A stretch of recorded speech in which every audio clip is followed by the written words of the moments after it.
हमारी आवाज को अनसुनी सरकार कर रही है। हम सरकार से मांग कर रहे हैं कि 2003-4 से जो हमारी रसोईया संयोजिका काम कर रही है उसे 4th ग्रेड में शामिल किया जाए। तमिलनाडु राज्य में 4th ग्रेड में लिया गया है, हमारे झारखंड राज्य में आखिर क्यों नहीं?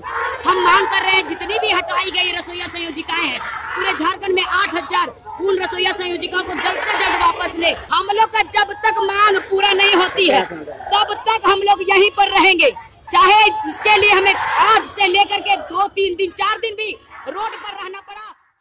नरेंद्र मोदी जी को, रघुवर दास जी को सोचने की जरूरत है कि जब समाज में हमारे कर्मचारी जो सरकारी हैं वो सुरक्षित नहीं है, बेटियां सुरक्षित नहीं है, तो बेटी पढ़ाओ बेटी बचाओ का जो नारा देकर वो फ्रेम बना रहे हैं, ये बहुत ही कहा जाए कि उनकी विफलता साबित हो रही है।